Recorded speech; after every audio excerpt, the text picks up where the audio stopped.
Hello, welcome to week 7. It's week 7 or week 5 in the summer. We're doing chapter 11, and we're going to be covering the neuron for this lecture.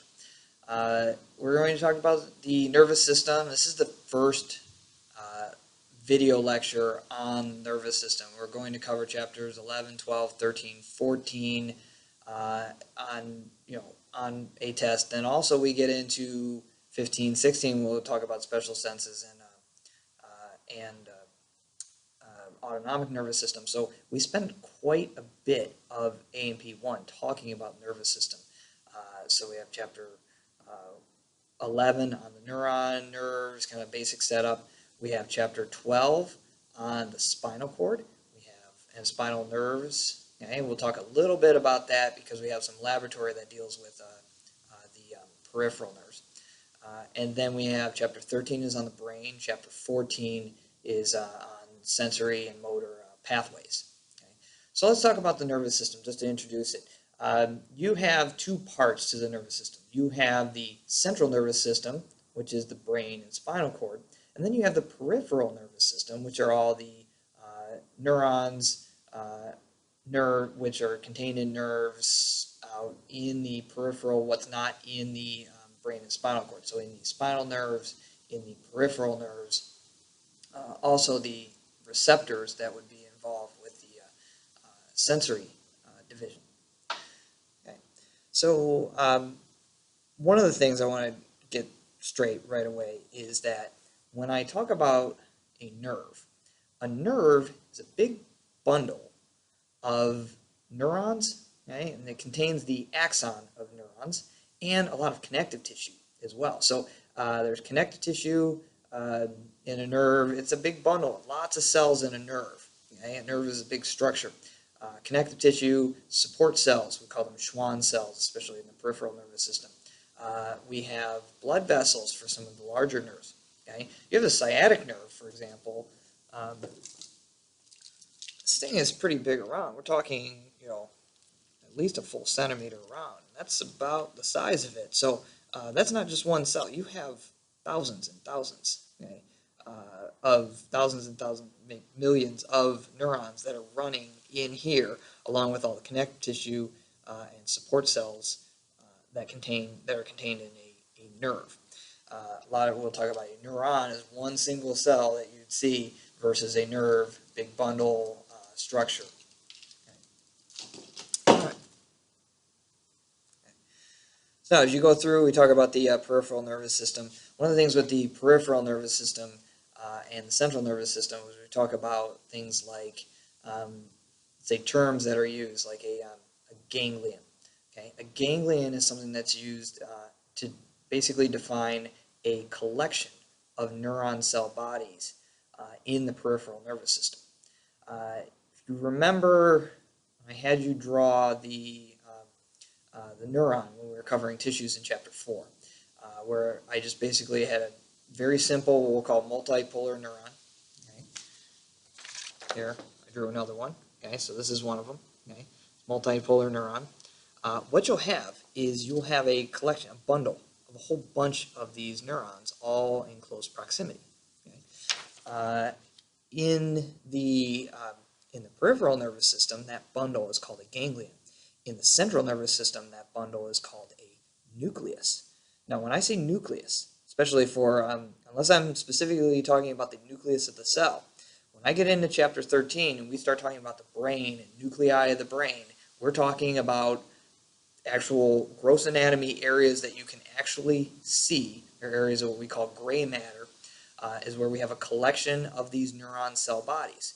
And so when I say ganglion or nucleus, it's basically this collection of cell bodies we have.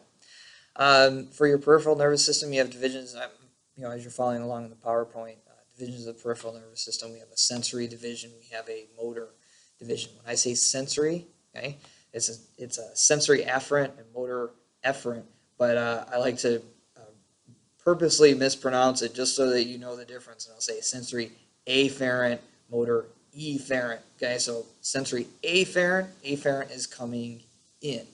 You have motor efferent, that is going out. All right, so the motor division, okay, there's a sensory division in the peripheral nervous system. There's a motor division. The motor division, we have a somatic motor. Okay, this is controlling our skeletal muscles, okay, to our body, and so we have a somatic motor. We also have an autonomic nervous system. The autonomic nervous system is part of this motor division, where we're controlling things like cardiac muscle, smooth muscle, glands, okay? And those divisions have a sympathetic division and a parasympathetic division. That part, the autonomic nervous system, we're going to cover in chapter 16. That'll actually be on the third test, not the second. Or sorry, fourth test, not the third test. Okay, so we'll talk about that later. All right, what's in the nervous system? Well, we have from chapter 4. We remember two different cell types in nervous tissue. We have neurons, and then we have neuroglia, or glial cells. And as far as our glial cells, we have a whole bunch of different types of glial cells. Okay? And so first thing we want to talk about is the neuron. Okay? So the neuron, we have different types of neurons. Okay? You can see all the different parts of a neuron. Neurons, a lot of times they show you a neuron as this common multipolar neuron. This is neuron that you would see in the central nervous system, so you'd see this in the brain. You'd also see this in the motor, somatic motor neurons, especially there. You also have some different types of neurons. We'll talk about them in a little bit. The first thing we want to talk about neuron structure. Okay. All right. This molecule, as I'm holding it up, this is showing, okay, it's kind of separated. So we have a axon. Okay. I put it together. Okay. Here. Okay. We have an axon, which is in gray, right here. Okay. And then that axon is covered by what's called myelin. Okay. And myelin is part of this, what we call myelin sheath. And there's a myelin sheath that's this cell right here. This cell, if this is in the peripheral nervous system, this cell is called a Schwann cell. This is a glial cell that wraps around the neuron and around the axon, okay, in the peripheral nervous system. Up here, we have the cell body, so I've just taken off the cell body. Let's say, and it separates here, but let's say here we have the cell body with the axon here. Okay, in the cell body is also called a soma. If you have a collection of cell bodies, it's called a somata. And so if you have a lot of somata in an area in the peripheral nervous system, it's called a ganglion. Okay? Right here, this picture is of a neuron, what it would look like under an electron microscope. Under an electron microscope, you see all of the organelles, like Golgi, endoplasmic reticulum. Now you can see that under an electron microscope. Under a light microscope, you don't see the organelles. You just see some densely staining bodies called Nissl bodies. Here's a model that won't fall apart on me too much, but it shows it's separated. So here's the cell body to this cone-shaped area right here. Okay? This cone-shaped area right here, it's called the axon hillock. Okay? The axon hillock is an important part of the cell physiologically. And then we have the axon going down. That axon will go down. Okay? And sometimes that axon is covered by myelin. Okay? This is insulation, basically, for the cell. Okay? Coming down. We also have on that cell, we have dendrites. Here's a dendrite. Okay? Here's one. Here's one.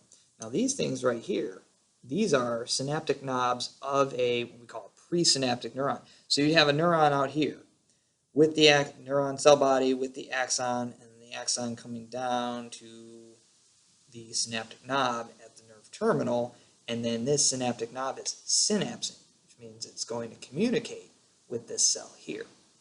Okay? And then we have the dendrites. Now the point of the dendrites is basically to increase the surface area so that you can have more synaptic knobs touching it. And if you have cells that need to communicate with a lot of other cells, okay, especially in the central nervous system, like in the brain, there's an area of the brain, it's called the cerebellum. The The cerebellum is very important in balance and coordination. In the cerebellum, you have trillions of cells, okay, that are these multipolar neurons that have extensive dendrite networks, because they need to synapse with a whole bunch of more cells so that you have more neurons so that you can coordinate your movements. Because you have such need for a whole bunch of synapses, okay, you might have on one cell, you might have 100,000, 200,000 synapses onto one cell. If you have 200,000 synapses on one cell, you need a lot of surface area. These cells have huge dendrite supplies so that they can have all those synapses, okay? And they can reach out and be connected to other cells. Okay, so we have the dendrites. You can see the synaptic knobs here coming down, and then we have the axon hillock here down to the axon. Now I can show you another model here. This one here is kind of, you just stick your own dendrites on here. So we have the dendrites here, and they're probably going to fall off because you just twist them on. Okay, we have the dendrites here. What this is showing here, showing the Nissl bodies, okay, out here, okay, all these little gumdrops here. It's showing some neurofibrils. Okay, neurofibrils, that's basically cytoskeleton, because to keep the shape, look at these dendrites. To keep the shape of these dendrites, you would need some microfilaments, okay, some neurofibrils, to hold that shape. Okay. Also, this one shows the axon hillock coming down, shows the axon here, shows a Schwann cell, okay, wrapping around the axon to insulate it. That's that's part of your myelin sheath. Okay. This model here, okay, showed all the Nissl bodies in blue. Okay, those are Nissl bodies. What it is basically endoplasmic reticulum, Golgi apparatus, a lot of organelles basically. They stain under a light microscope. Now in this model, what's nice about this one is that you can actually see the full neuron. Now this one's pretty short. These neurons, especially this motor neuron, okay, you can have a lower motor neuron where this is in your spinal cord, okay, base of your spinal cord. And then the axon goes all the way down to your toe, okay? And to move it, because this would be a motor neuron. Here would be the muscle here. So this is one big long, this axon could be over 1 meter in length. As we go down towards the terminal here, we have all the synaptic knobs here. Now what this is showing is this is a motor neuron, and so it's going synaptic knobs down to the neuromuscular junction, where we synapse onto muscle. Sometimes a synapse is a connection. You can synapse on other neurons, or you can synapse onto things like muscles, okay, or other what we call effectors. Okay, so you'd have one we call an upper motor neuron, would have an axon that goes down from the brain, down to the spinal cord, down to the lower motor neuron, synapse, and then that gets the action potential to happen this lower motor neuron down to the muscle, and that gets an action potential to occur on the muscle. Now, I know in muscles I talked about action potentials. We're really going to talk about action potentials in depth this week. Now, as you're reading about the initial segment, the trigger zone, basically the axon hillock, right here, where it's this cone where it starts to narrow. This is a very, very important spot, okay, on the neuron, okay, and we'll talk about it in more detail, because this is the part right here that is going to determine whether you're going to get an action potential, whether you're going to get an impulse. It's going to go down the axon. Okay? It either happens all at once, okay, or it doesn't happen at all. All right. So now, types of neurons. Neuron I just showed you, that was a multipolar neuron. This is a multipolar neuron. The reason why it's a multipolar neuron is you look at the cell body and you look at how many poles are coming off of it. I see here, I've got 1 for the axon, okay, 2, 3, 4, 5, 6, 7, 8, okay, we've got 8 poles, okay, something like that. That's a multipolar neuron. Okay. A lot of the motor neurons are going to be multipolar. Also cells in the central nervous system, they're going to be multipolar. Okay. But there are also different types. There's the bipolar cells. So there's, well, kind of going backwards here. Multipolar, they're bipolar cells, and they're unipolar cells. Okay? From left to right, you can have one pole, okay, on the cell body. You can have two poles on the cell body. You can have many cells on the many poles on the cell body.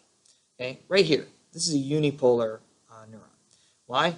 Here's your cell body, and there's one pole coming off, and it's connected to the axon.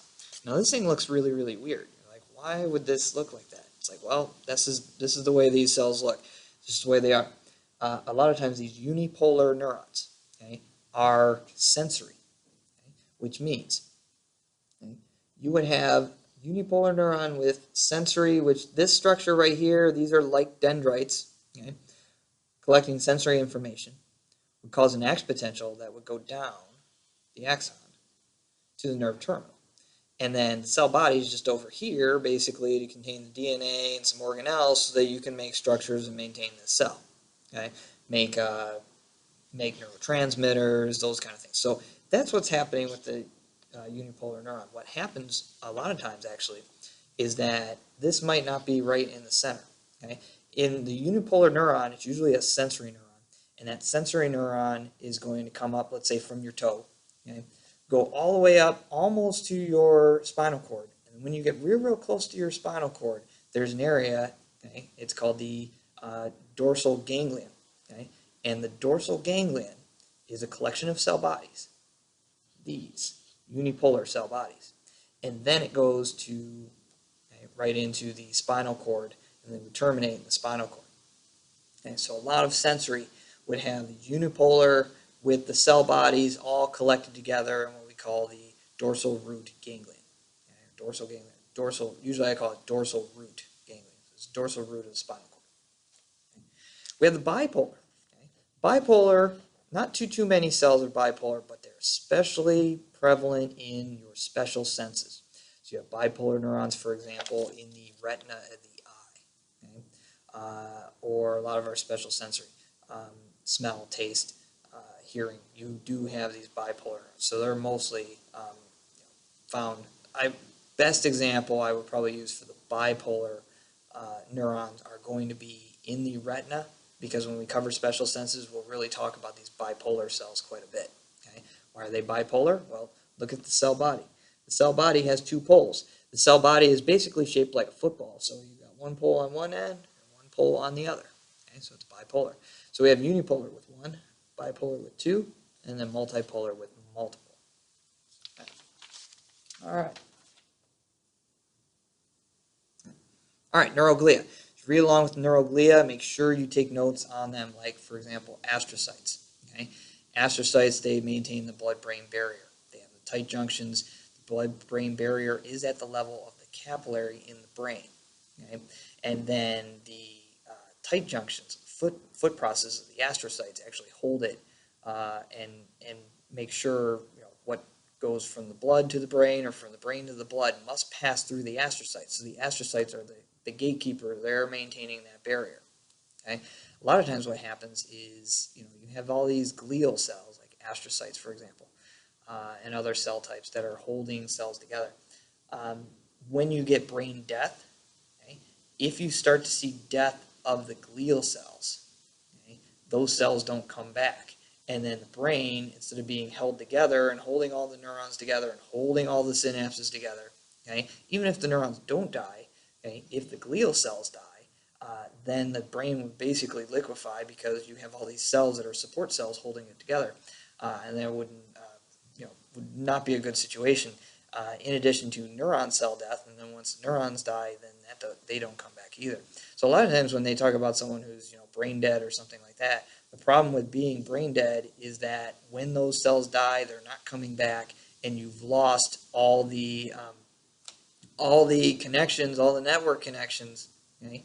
And when you lose all those network connections between all the cells, your body cannot put them back together. Okay.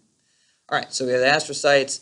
We have their ependymal cells or ependymal cells, they line the brain ventricles.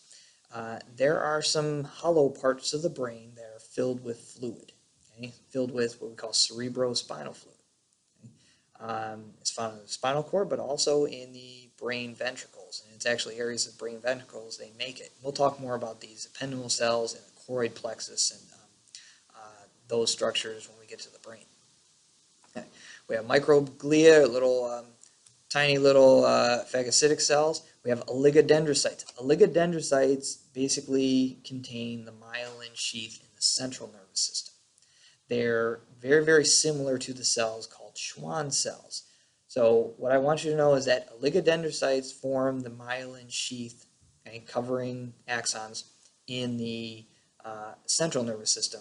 Schwann cells are going to be found in the peripheral nervous system. Okay. So Schwann cells are in the peripheral nervous system. Okay. All right. Now let's talk about neurons. Okay. Neurons, they can be myelinated or unmyelinated. Okay. When we're talking about myelin, we're talking about covering of the axon. Okay. And because there's cells that do it, okay, basically what happens, okay, here we have a myelinated neuron. Okay. We have a cell here. Let's say this is the peripheral nervous system. We have Schwann cell here. We have a Schwann cell here. Okay? That Schwann cell, get close to the camera.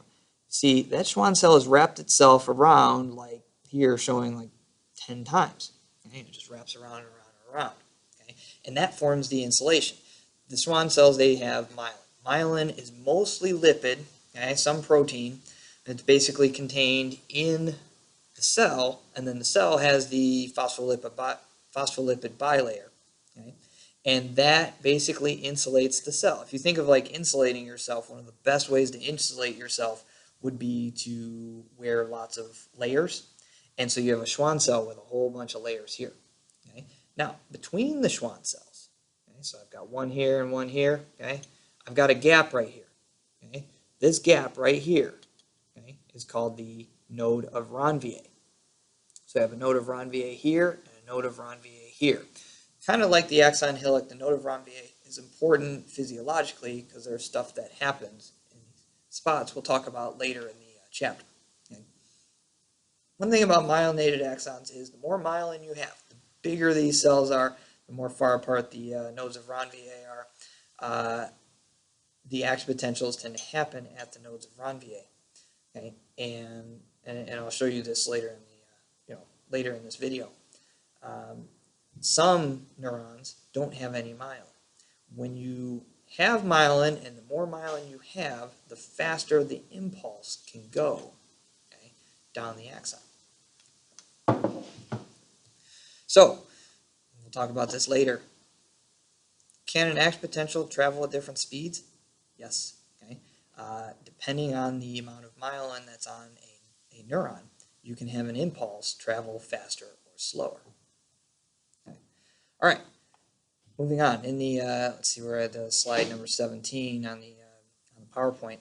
Gray matter and white matter. Okay. Myelin stains white. Okay. If you don't have myelin, then the stain would be gray. And so, well, at least it would look gray until you stain it. Even after staining, the myelin stain, looks white. So if you look at the brain, okay, they always show the brain as this gray color. And the reason why it's gray is because you're looking at the brain like the cerebral cortex or the cerebellar cortex. The cortex is mostly cell bodies. And because they're mostly cell bodies, there's no myelin, because the myelin is only on the axon. So if you have all these cell bodies and no myelin, then it stains gray. Okay? So where do you see gray? You see gray where there are cell bodies. You see that on the cortex of the brain. Okay? You also see it deep, okay, in the spinal cord. You also see it in nuclei of the brain. Now remember, nuclei, not a cell nucleus. Nuclei are these basically areas where you have a whole bunch of cell bodies. And where you have a whole bunch of cell bodies, those usually do something. So when we talk about the brain, we talk about different nuclei. The nuclei are responsible for things. Okay? In the brain, a lot of the brain is white matter, which those are a lot of tracts. Okay? And in the spinal cord, there are tracts and there are columns. In the spinal cord, where there are tracts, where there are columns, it's just lots and lots of axons covered with myelin. Okay, so white matter is basically myelinated axons. That's usually wires going from point A to point B. Where you have gray matter, that's usually where you're going to have synapses because that's where you have cell bodies. All right, now the electrical signal, it's called an action potential. Okay? Now let's talk about the action potential. First of all, cells of your body at rest are usually negatively charged. And the reason why is because you have a sodium-potassium pump. You're pumping 3 sodiums out for every 2 potassiums in. Okay? And what happens over time is you have a different environment inside the cell than versus outside the cell. For example, almost all your sodium is outside your cell, almost all your potassium is inside your cell. Okay? Because you have this different environment, you have this difference in charge from the inside of the cell to the outside of the cell. We say that the cells are charged. They have an electrical potential. Okay? We're measuring just inside of the membrane of a cell. And most cells at rest, just inside of the membrane, are actually negatively charged, like negative 70 millivolts. Okay? So inside of the cell is negative at rest. Okay? And what happens is your cells have the ability to change the voltage. And when you change the voltage, that's your signal. Okay? And it's a voltage change. So what happens when you change the voltage? How do you change the voltage? Well, what you do is you open up channels or gated channels. So you have a channel for an ion. And if you open it up, okay, so there's a gated channel. You open that up and you allow ions to flow in and out of the cell. Okay, then that is going to change the composition inside versus outside, and then the cell changes its charge. Okay? Like for example, if you have a gated sodium channel, okay, sodium, think about the cell. Okay? Inside of the cell is negatively charged. Sodium is positively charged. And also, at rest, because of the sodium-potassium pump, the majority of your sodium is actually outside of your cell. So, you have a ton of sodium outside the cell. You have hardly any sodium inside the cell. Okay? You have a chemical gradient, okay? Because you have lots of sodium outside the cell, hardly any inside, so that if you were to open up these channels, sodium would go into the cell because of this gradient, okay? Because the sodium would diffuse in. In addition to there being a chemical gradient, okay, that you have more sodium outside, so that sodium wants to go in. Okay? You also have an electrical gradient. Remember, the inside of the cell is negatively charged, so that when you open up those gates, not only does sodium want to get in because it is there's more sodium outside, so it would diffuse in, but also sodium is attracted to the inside of the cell because sodium is positively charged, and that positive charge is attracted to the negative charge inside the cell. So there's a chemical gradient and an electrical gradient for sodium to go into the cell. So if you open up these channels, sodium rushes into the cell. Now, if you have a cell at negative 70 millivolts and you open a gate, a gated channel, and that sodium rushes into the cell, you've now just changed the voltage of the cell because you put all that positively charged sodium inside the cell. Now it's not at negative 70 millivolts. Okay? As you're having sodium go into the cell, it starts to become less and less what we call polarized. It starts off at negative 70 millivolts. That's far away from zero. So we say the cell is polarized. Okay? If you put sodium in the cell, then it makes it closer to zero. So we're depolarizing the cell. And so basically what happens is if you allow sodium to go into the cell, then the cell will depolarize. Okay? And the charge will change. If you put sodium in the cell and the charge changes inside the cell, okay, that sodium is going to move around. Okay? Also, another thing, okay, there are sodium channels, there are also potassium channels. Those potassium channels, okay, when you open up a potassium channel, most of the potassium is inside of your cell. Okay? So that means there's an electrical gradient, okay, a chemical gradient for potassium to move out. However, potassium does not move out very quickly because remember, potassium is also positively charged. So potassium likes being inside the cell because the cell is negatively charged. It's like, well, there is an electrical gradient inward. So there's this conflicting gradient that there's for the potassium wants to go out because there's more inside the cell and it would like to diffuse out, but outside is more positively charged than inside, so the potassium does not want to move out. But what happens is, if you open up sodium channels and you have the sodium rush in the cell, okay, then that would cause the potassium channels to open up, and then potassium would then leak out a little bit later because potassium likes being inside the cell while it's negatively charged.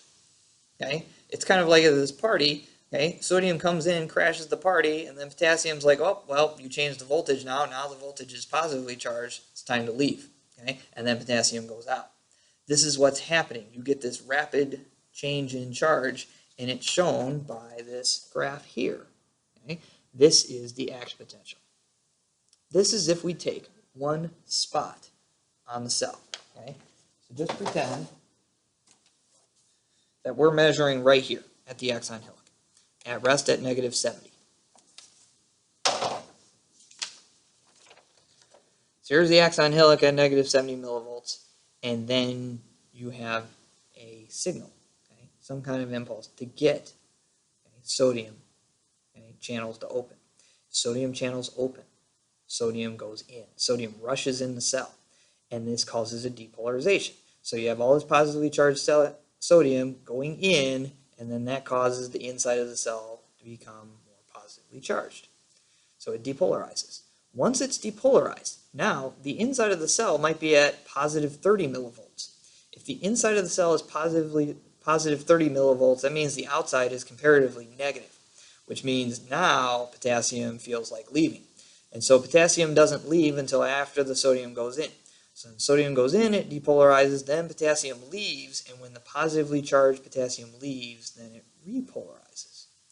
And what happens is you have all this sodium going in and all this potassium going out. It's happening at different times. At some point, you actually get the cell to go repolarize past -70 millivolts. It might hit 85, 90 millivolts, -85 to -90 millivolts. When that happens, we've gone way past rest. We've hyperpolarized.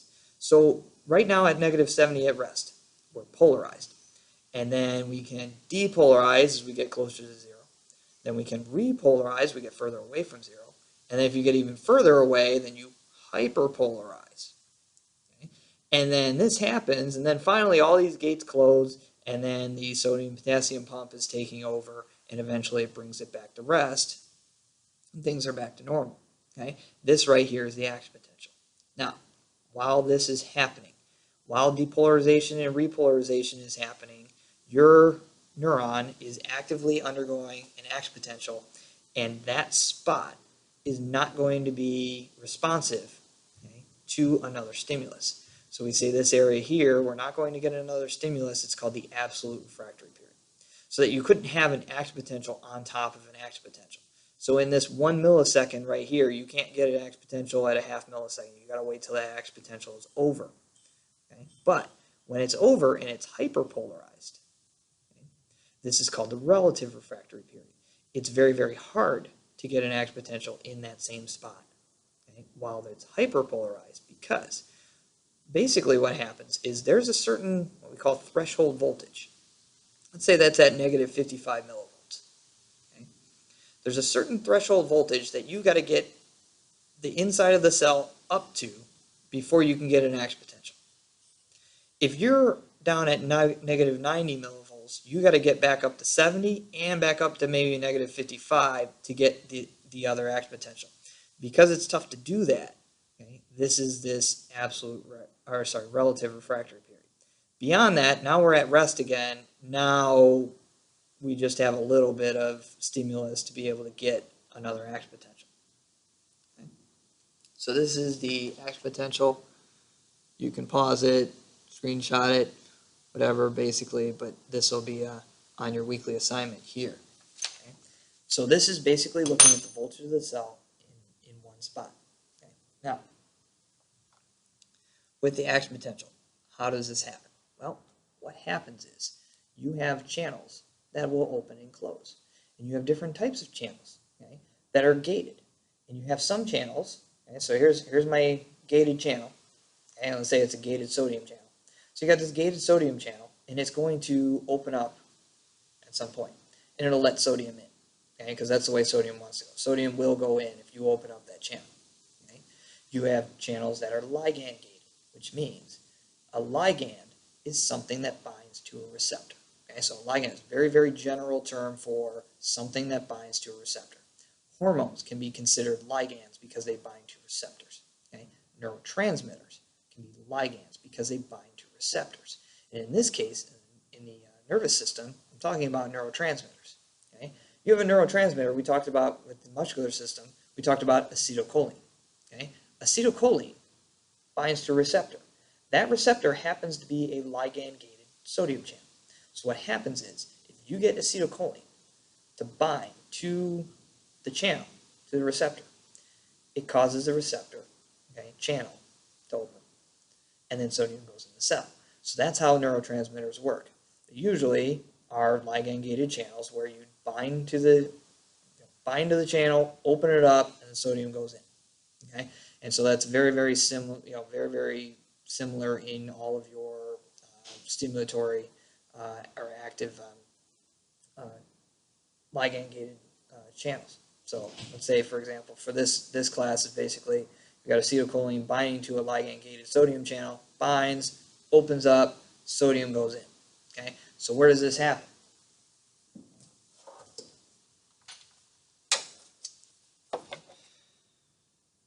Release acetylcholine, okay, and then here's the sodium channels open up, sodium goes inside the cell. Okay, sodium will go inside the cell. Sodium will go inside the cell. Okay, at all these different spots. Okay, some more sodium, some less. Okay, that example. Okay, when the sodium gets in the cell, okay, or whatever, and they're ligand-gated calcium channels, ligand-gated sodium channels, ligand-gated potassium channels. Okay, when those ions get inside the cell, they don't just sit there and do nothing.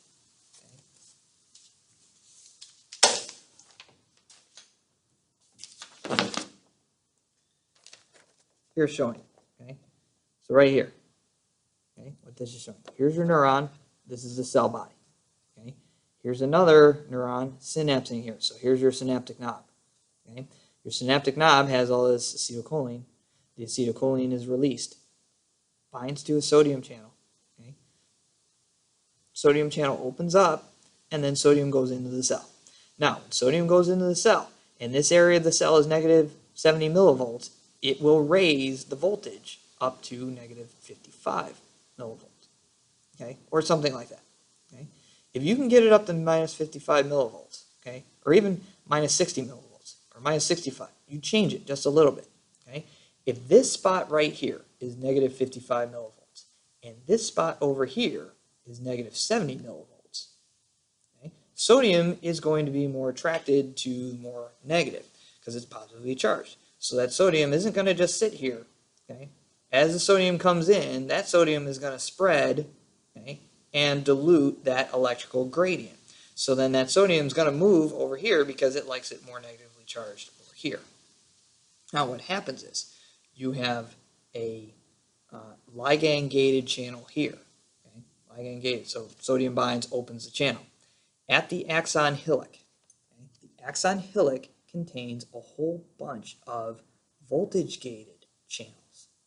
Okay? That's why the axon hillock is important. You have these voltage-gated channels here. And if you can get the voltage up to get these channels to open, you're going to get this to happen. Okay? That's what you want to have happen. Okay? This is the initial site of the action potential. So the axon hillock is the first site of the action potential. And we get voltage-gated channels to open up. Once we get voltage-gated channels to open up, tons of sodium is going to come in here. Now when the sodium comes in here, is it going to go back up, okay, into the cell body? No, because you have more sodium here and it's less, let's say at negative 55 millivolts here. It's at negative 70 millivolts here down the axon. So then the sodium, when it goes in, isn't going to sit still. It's not going to go up here because it's somewhat depolarized. It's going to go down the axon. And when it goes down the axon, there are more voltage-gated sodium channels. and voltage-gated potassium channels to get the sodium in and then move down and then in and move down. And then while the sodium is going in and moving down, the potassium's going out. Okay? Potassium's going out. The sodium's going in and moving down. And that's how the act potential gets propagated all the way down the axon, all the way down to the nerve terminal. When you get to the nerve terminal here, the nerve voltage-gated calcium channels that actually get calcium to go in the cell, and that gets these vesicles to release your neurotransmitter. So you have all these voltage-gated channels, ligand-gated channels, and they're going to get the act potential to propagate down the axon. Okay, so voltage-gated channels, ligand-gated channels, they're mechanically gated channels, thermally gated channels. Okay, this is how a lot of sensory receptors work. Okay, you have sensory receptors, say in your finger, and you can feel something because you push on it, and now the cell membrane, when it gets pushed, gets deflected, and it basically gets deflected and opens up a channel.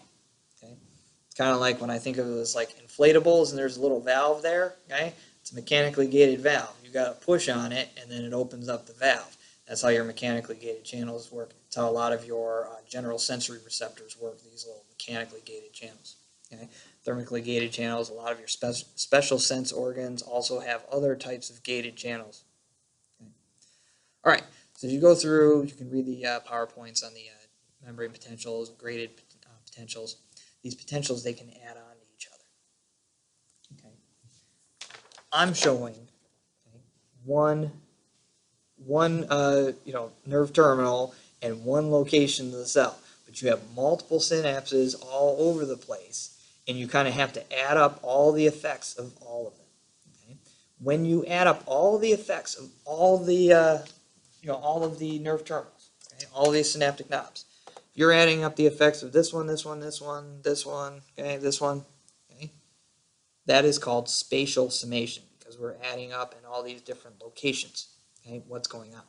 There's also something called temporal summation. Okay, temporal, time. Okay, basically the rate of action potentials that happens here. Okay, how quickly and how much you can get in at one spot. Okay, and so that is temporal summation. So when you're talking about the rate of action potentials for one neuron, you're talking about temporal summation. When you're talking about the adding up all of the action potential, all of the stimulation from all of these, then it's called spatial summation. Also, okay, you have some of these might be stimulatory, some might be inhibitory, so they might be counteracting each other. Okay? And that kind of determines whether an action potential is going to happen or not, is basically how much stimulation versus how much inhibition happens, okay, at the level of all these neurons.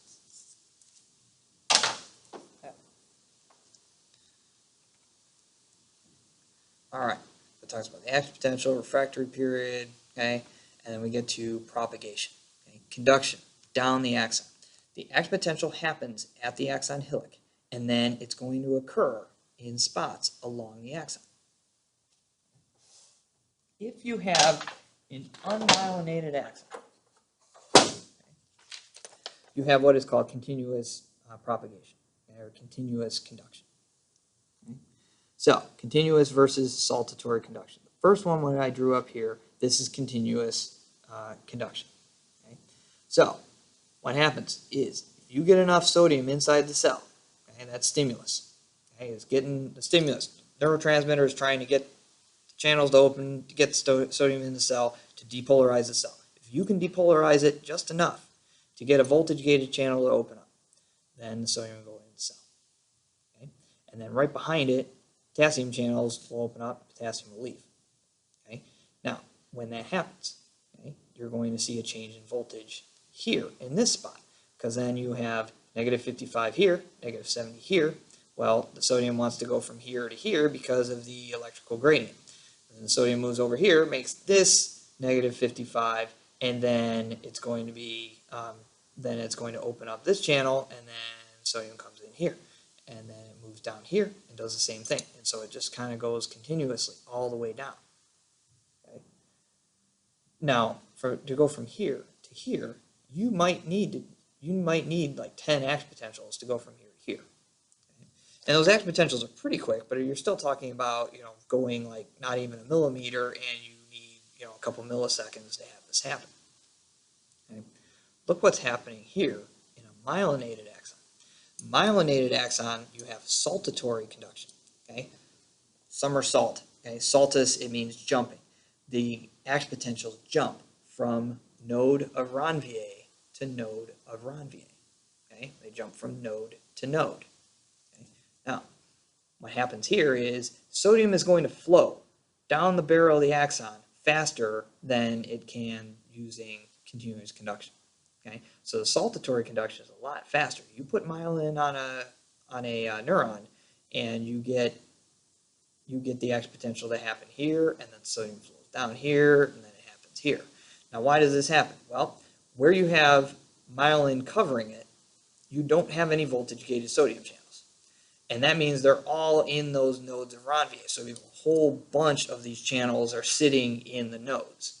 So that when you change the voltage, you get all those channels to open up, and then a ton of sodium goes in the cell, a ton of potassium out of the cell.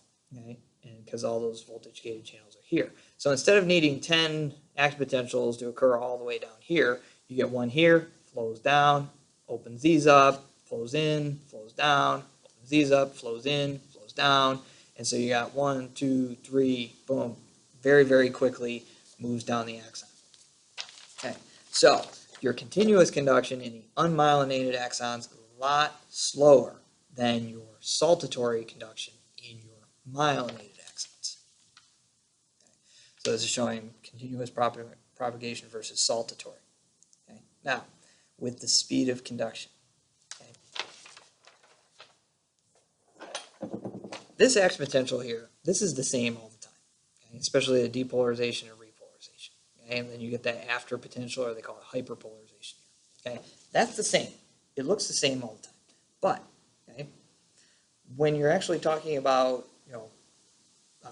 neurons, okay, the way that they're working, the speed of the impulse, okay, how quickly you can get action potentials down down an axon, is dependent on the neuron.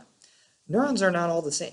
Okay, they're classified as class A, class B, class C, okay, or nerve fibers. Okay, they are different sizes, different thickness of axons, and they have more or less, or even no myelin. Okay, so we can classify them. Okay, so here are muscle fiber types. I want you to copy this down here. Okay, muscle fiber types. You have type A fibers, type B fibers, and type C fibers. Okay, the A fibers are the largest fibers. Okay? They have a huge diameter axon, okay? So big diameter axon. They've got a whole bunch of myelin, big Schwann cells wrapped around a whole bunch of times, and you have big gaps between your nodes of Ranvier. Okay?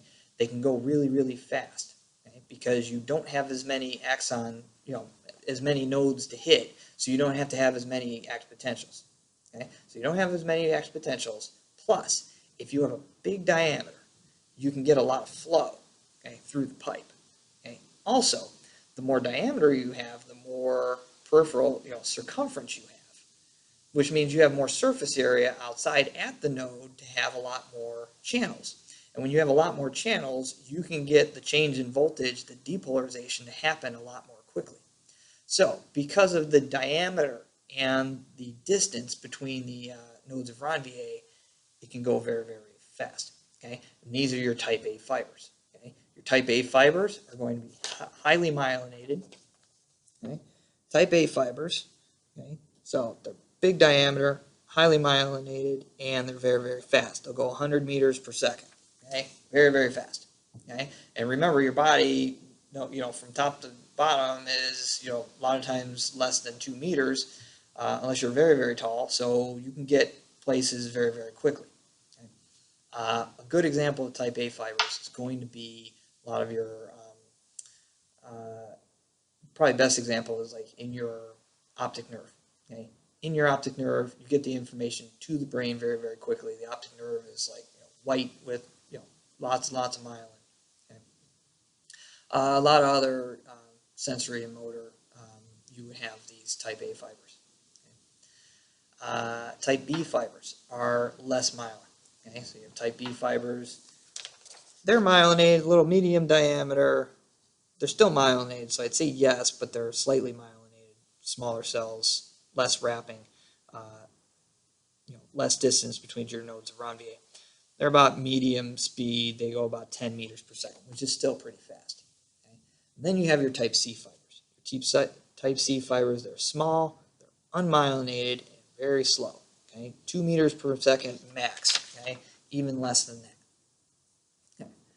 Now, you think, like, why wouldn't you just want all type A fibers? Okay? Like, why do you have B fibers? Why do you have C fibers? Okay? Well, the thing is that, first of all, okay, you remember the diameter, okay, the type A fibers, big diameter, okay, and you have lots of lots of Schwann cell diameter too, okay. It takes up a lot of space. Okay? In your spinal cord, if you had all type A fibers, okay, your spinal cord would be, it would need to be the diameter of, basically of your body. You'd be all nerves. You just don't have enough bandwidth down the spinal cord to fit all type A fibers. So you have to pick and choose what's most important. Okay? And sometimes some sensations or some motor is not as important. Okay? And also, especially autonomic motor. Okay? You don't need type A fibers to tell your brain that food has hit your stomach. Okay? You can use type C fibers. Okay? Maybe it takes half a second to get from your stomach to your brain. It's not a big deal. Okay? Some say sensations like vibration, you're not going to need that to be very, very quick. Okay? Um, and a lot of motor, let's say. Your brain can tell your stomach to, or your intestines, your brain can tell your intestines to start, contracting or secreting. It can use type C fibers. So that's one thing that it can do, is kind of choose. Okay? A good example of different fiber types, okay, is that, first of all, remember that about 2/3 of your neurons are type C fibers. So most of your fibers are type C. It's only the special ones are the B and the A fibers. So it's kind of like, with grades, it's like a bell curve. It's like, a lot of C's, not as many B's or A's. The thing is that real good example of type A versus type B, okay, with the pain response, okay, or pain perception. Okay. A lot of times nurses, they'll tell you, or techs, they'll tell you, if they're phlebotomy tech or something, they're going to stick you with a needle. Okay? And they're going to stick you with a needle, and they're going to put a needle in your arm, and they're going to say, you're going to feel a pinch, and then you're going to feel a burn. Okay? Here's your stimulus. Okay? Ow. Okay? There's your stimulus. Your pinch is carried on type A fibers, and your burn is carried on type C fibers. So you feel the pinch, then the burn. It's just that the pinch got to your brain faster on type A fibers than the burn did on type C fibers. Okay? Also, with little children, okay? Little children, they're little, their spinal cords are tiny, they can't have as many A fibers as adults. So what happens is, over time, as children age, they're going to increase the myelination of their fibers. Okay? So what does that mean? Okay? I basically have to remember that with my kids, if they're going to spill the milk, okay, or something like that, like there's, pour the milk, the first thing they do is they knock it over. Okay? I have to take a break, and I have to remember that they're not operating with as many type A fibers. They're operating with mostly B and C fibers. Okay, so the the speed of conduction is a little bit slower, and they're don't have that quite a good of good fine motor control, because they're working with those slower fibers.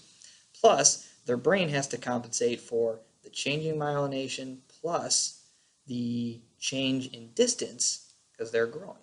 Okay? So then their arms are getting longer, so it's taking longer, and then you have your increase in myelination, so then it's getting faster, and so it's kind of one might lead and one might lag, or vice versa, as they're growing.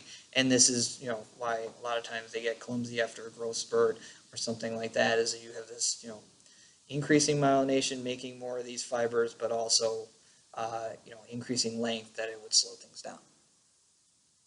Okay. All right, so now synapse. Okay. Synapse, here's an example of the synapse.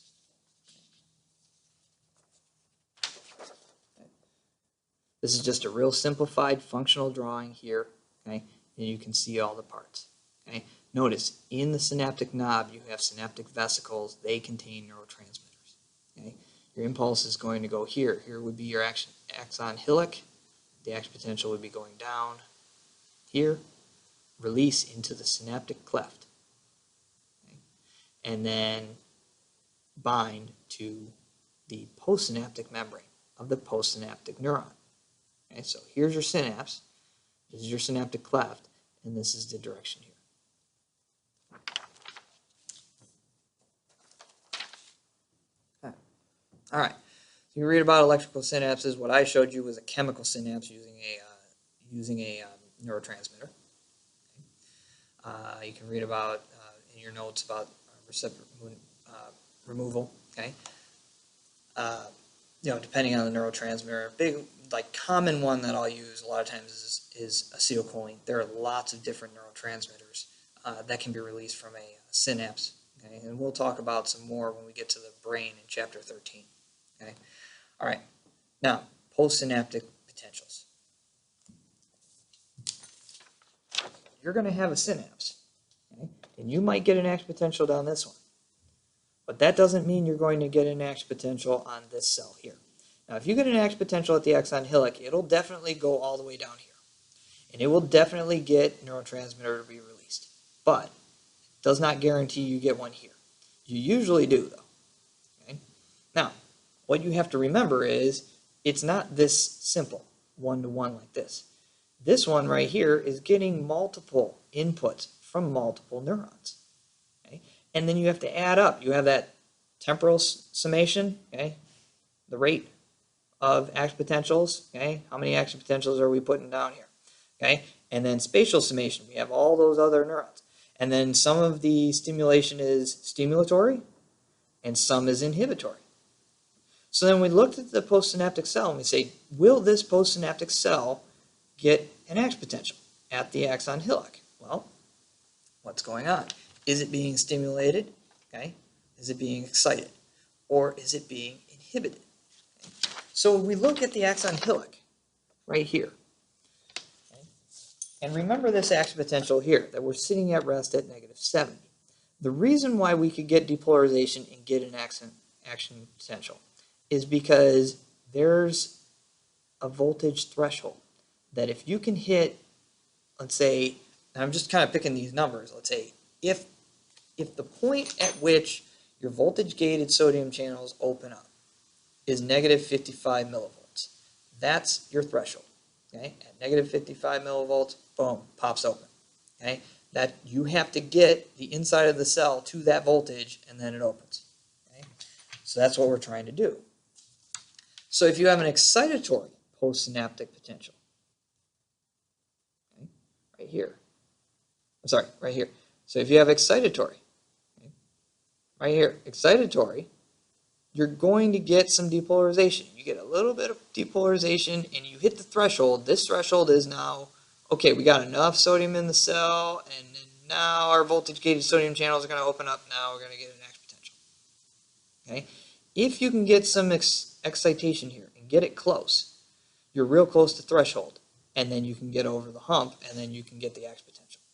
The opposite over here, this is an inhibitory postsynaptic potential. Okay?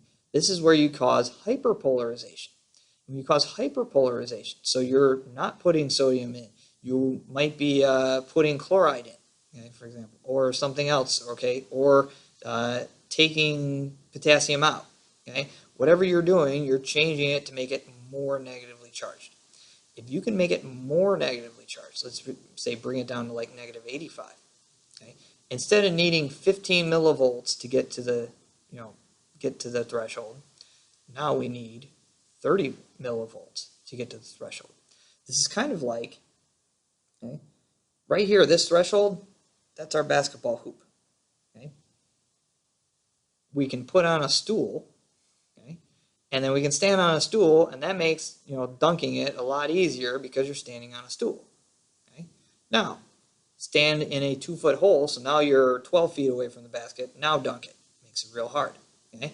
Not that it can't be done, but it makes it harder. So your stimulation is making it closer and making it easier. Okay?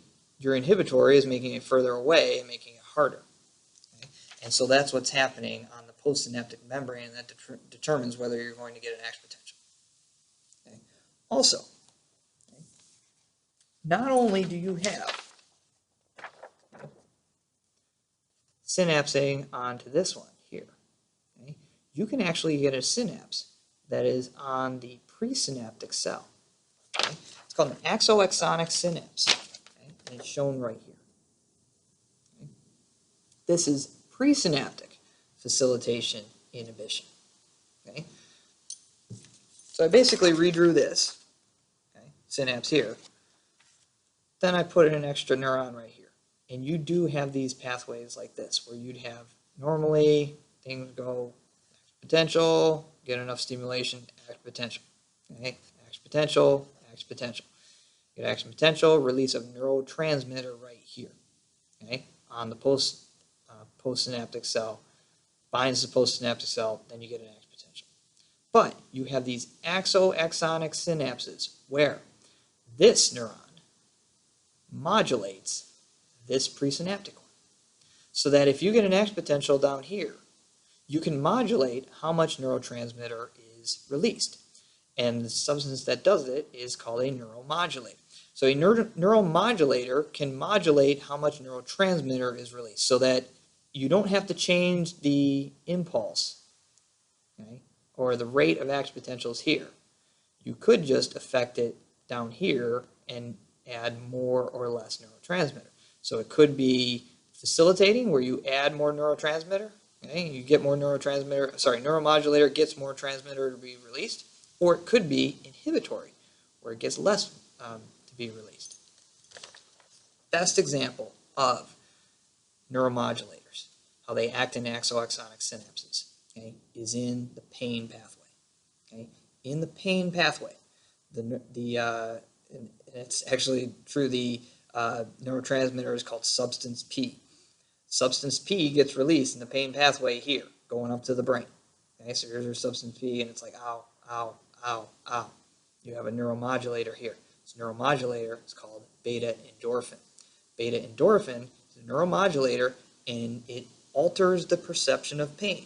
And so you have ow, ow, ow, release beta endorphin. Okay, like if you're happy, you're like, oh, I got flowers in the hospital. Okay, not so much ow, because you release the neuromodulator and less ow. Okay, and so the neuromodulator can affect that pain pathway. Okay? So it's a good example, and they're all the beta endorphin is basically, it's an opioid. Okay, it's a naturally occurring, or we call endogenous opioid. It's something your body makes, and it makes you feel good because it gets rid of these not feeling good pathways. Okay? You can also have opioids as pharmacological agents. Okay? So your body can make its own opioids, or you could take them in either as medication or a lot of times as illegal drugs of your opiates. Okay? And so whether it's, in the hospital you're given morphine, okay, that's basically just give you neuromodulator, okay, or heroin, okay, that would be an example of a street drug giving this neuromodulator, and that alters the perception of pain. Okay? So a lot of the narcotics, they work this way. They work as these neuromodulators because they're opioids. The opioids, they are naturally occurring, but also can be given as drugs. All right.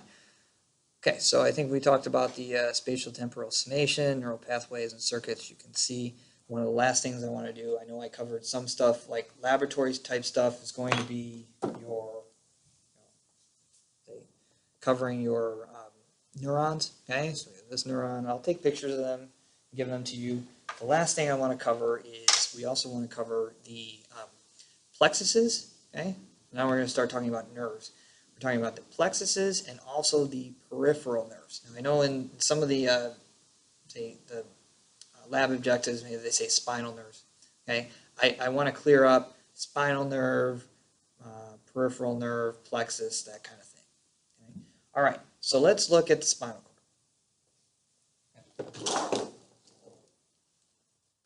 I have some models here. It's kind of broken into 3 parts here, okay? But they show the neurons pretty well. Okay. All right, so right here, this is the occipital bone. Okay, so we got the occipital. So these are the 7. These are the cervical vertebrae. Okay, so cervical vertebrae and the neck. And then we have our thoracic vertebrae here. Okay. And then underneath that, then we have our lumbar vertebrae and we have our sacrum here. Okay. So it's hooked up like this. Okay. Now, you have between all these what we call the intervertebral foramina, okay? Intervertebral foramen. Between each vertebra, you have a spinal nerve that comes out. Okay? And those spinal nerves, like this is C1, C2, C3, C4, C5, C6, C7, C8. Okay? There are 8 because you've got 1 is above C1 and then 8 is below T7. I'm sorry, above C1 is 1 and then C8 is below C7. It's between C7 and T1 and then it goes under. So then we have here this one here between, say, sorry, I got flipped. Okay, right here, this one, see above T1, this would be C8, and this would be T1, T2, T3, T4, okay, inferior there. Okay, here's all your spinal nerves. You have 31 pairs of spinal nerves, okay, all going out. Okay, 31 pairs of spinal nerves. But what these spinal nerves do is some of them in the thoracic, okay, they're just spinal nerves and they just keep going out. And you might have a branch, it's called a ramus, you'll have a ventral ramus, you'll have a dorsal ramus, okay, go in the back. Okay, those are your spinal nerves. But in some places, especially because you need lots of nerves going to and from the arms and also to and from the legs, those spinal nerves merge, okay, into a bundle, okay, called a plexus. Okay. So right here, in these cervical nerves right here, these cervical nerves, you see these spinal nerves 1, 2, 3, and 4. Okay, C1 through C4 merging right in here into what's called a plexus, called the cervical plexus. And then out from that, the nerves get new names, like the phrenic nerve. Okay? So you have a nerve that's going to innervate the diaphragm. Okay? It's called the phrenic nerve. And it's going to come basically from, you have all the spinal nerves go in the cervical plexus, and then out from there, then you have a peripheral nerve, called the phrenic nerve, going out. Okay? This is why neck injuries, it's real critical which vertebra you're talking about, where you have the, let's say a spinal cord lesion or a spinal cord severing. Okay? Because if it's too high and it knocks out your phrenic nerve, then not only are you quadriplegic, but also then you need to be on a ventilator. Okay? If it can be low enough, you might be a quadriplegic, but at least if you've got a phrenic nerve that works your diaphragm, you're going to have a lot better outcomes because you can at least breathe on your own. That's your cervical plexus. You want to know the phrenic nerve is in your cervical plexus. It comes out here. Okay? We can see it on this model as well. Right here. Okay? On this model here, okay? Here's your cervical plexus. Okay? Right there. There's spinal nerves come out into the cervical plexus, and then peripheral nerves go out. And we have another plexus. Okay? And we can see these plexi, got this one here, okay, also. Okay? Showing the cervical plexus here. And then we have this, okay, at like C5 through like T1, T2, right here. Those spinal nerves come together in what's called the brachial plexus, go in the arm. And then from the brachial plexus, they merge into the brachial plexus, and then out from the brachial plexus come new nerves, called peripheral nerves, and those are all the ones in the brachial plexus you make sure you need to know. Okay? From the brachial plexus,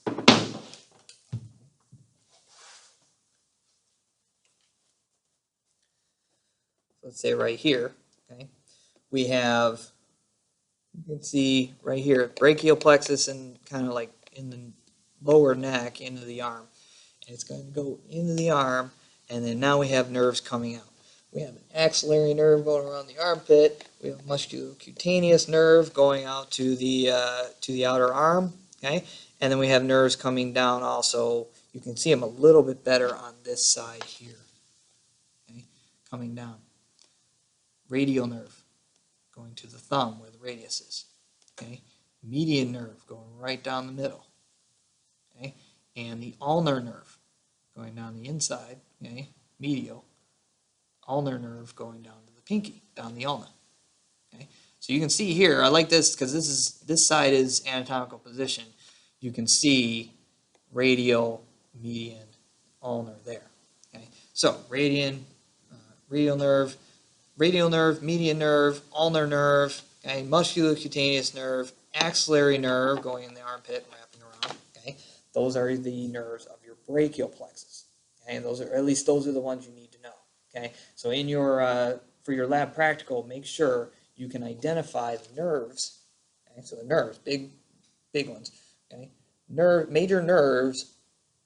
Find them. Also know what plexus or plexi, plexus they're in. So you have to know, and I would work it both ways because basically I can tag a nerve. I'll say, what nerve is this? Tell me the nerve. Okay, so let's say I tag this one. Okay, what nerve is this? Okay, that's the radial nerve. What plexus is it in? Brachial plexus. Or I'll tag the plexus. Say, okay, what plexus is this? Okay, right here, brachial plexus. Okay, name a nerve that's found in that plexus, and then you get your choice. Okay? So that's basically how you need to study these. Okay? The phrenic nerve, you just have to know. Don't have to find it because it's not on here. Phrenic nerve. Some of them show that they painted the phrenic nerve going down to the diaphragm. Okay, but just know the phrenic nerve is in the cervical plexus. Okay? Then we have two more plexi, and sometimes some books they'll crunch it down into lumbosacral plexus. Okay, I like to split it as lumbar plexus and sacral plexus because that's what our course outline does. So we have a lumbar plexus and we have a sacral plexus. Okay. All right, so the lumbar plexus and sacral plexus,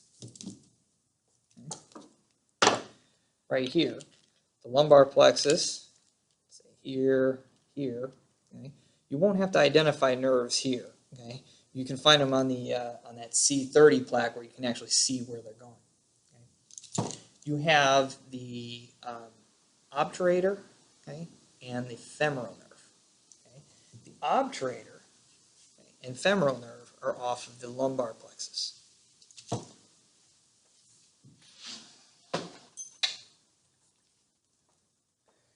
can see real nice femoral nerve because it goes right femoral, goes right on the femur. Okay. You have the obturator coming down as well.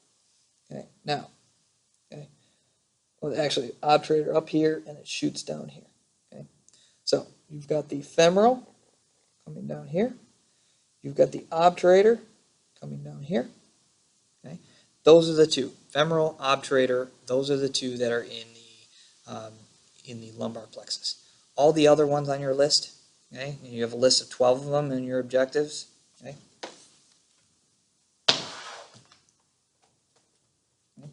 So it's under it's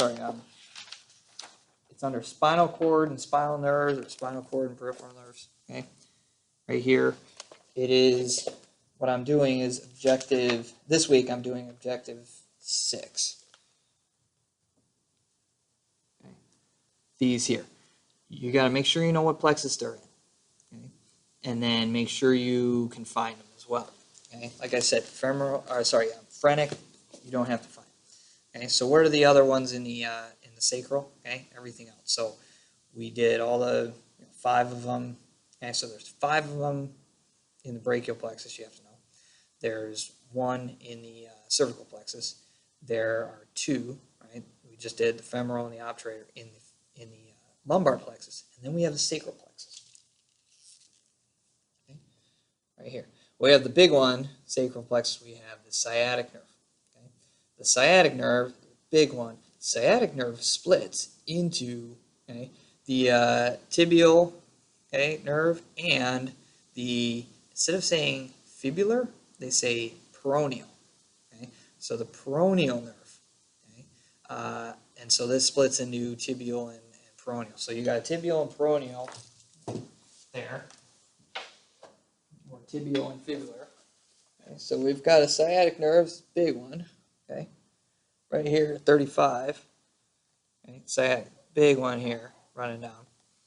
And then it splits, okay, on the tibia and on the fibula. You can also see it here where it's coming down here, and then it's probably better on this one here, okay, where it's coming down and then it splits, and you can see tibial as it's running down the tibia, okay, and then fibular is this right here, and it's running down the fibula, okay. So then this is, you can have this fibular nerve or peroneal nerve right here, okay. So however you want to do it. Then the last one is the pudendal nerve. Okay? The last one, the pudendal nerve, you don't see it. And the reason why is because the pudendal nerve is going to the pudenda, which is your external genitalia. And so apparently this model was made before we had external genitalia, so there is no pudendal nerve. Obviously I'm joking, it's just me being a reproductive physiologist. It's like, this is an anatomy class, show the pudendal nerve. Okay, pudendal nerve would be down here, is going down to the external genitalia. Okay, so you don't have to find pudendal, you just need to know that it's in the sacral plexus. Sits real low on the sacrum, and this is like sometimes some people, when they're, especially men, when they're having problems with they sit on bike seats that are sitting and compressing those pudendal nerves, they might have issues there. This is a nice section, okay, of the spinal cord here. Okay, I won't ask you the nerves for it, but you'll definitely see sections here, and you can see the plexus much better, where you can see the lumbar plexus here, and then you can see down in here the sacral plexus here. Okay, this one's also very good for when you see the spinal cord. So we'll cover more of that later. So I figured that this week in lab, the neuron's pretty easy. There's only a couple models, and it's just neuron parts. I figured that you should work on the peripheral nerves, okay, those 12 peripheral nerves and the plexuses. Then we'll go back next week, and we'll cover the spinal cord and that whole objective too. Okay? All right. Well, I know it was a big, long lecture, almost an hour and 20 minutes, but I hope it was worth it as far as trying to explain all the physiology involved with the nervous system, and then some of the anatomy for lab. So have a good week, and we'll see you next week.